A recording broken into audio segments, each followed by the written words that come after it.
What about Carlton Long, what about Carlton Long? Carlton was my first black male teacher.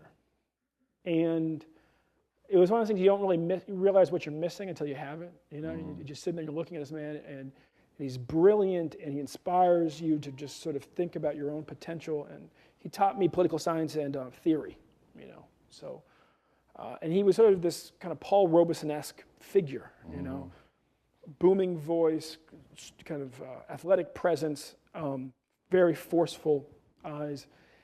And so when he talked about philosophy that was 3,000 years old, the whole classroom paid attention. And he pulled me aside at the very end of the first semester.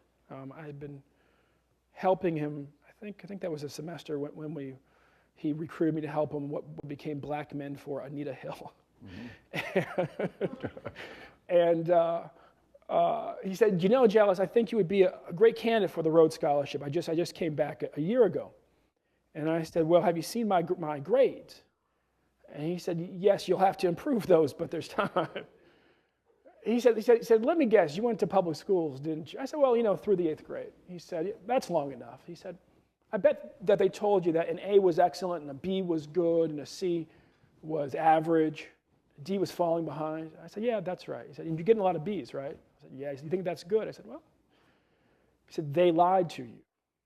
He said, "Here in the Ivy League especially, because we have this thing called grade inflation, but he said, here in the Ivy League especially, he said, an A is on target, a B is falling behind, a C is an F."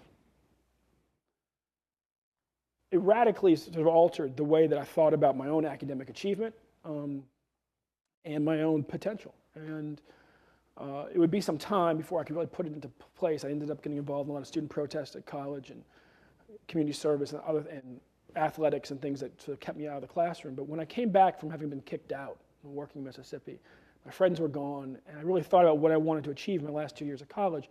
I decided I wanted to be able to pursue the Rhodes Scholarship because Carlton Long had put the seed in my brain at that point 4 years earlier, and it had sort of grown into an ambition.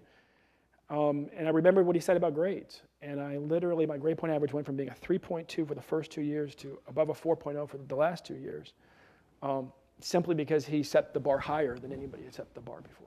And what about Father Bill Starr?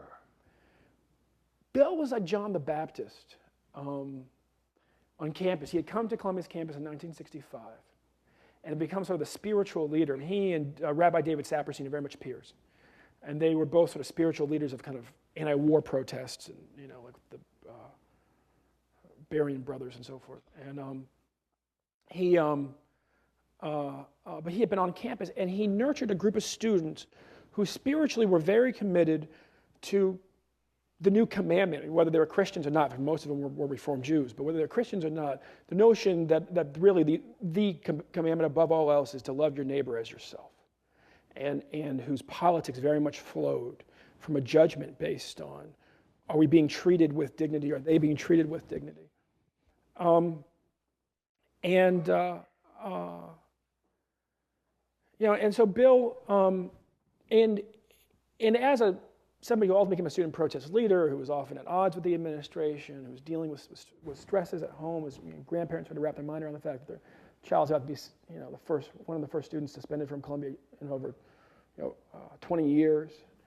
He was somebody who really encouraged me to develop, I guess, a spiritual base to sustain myself.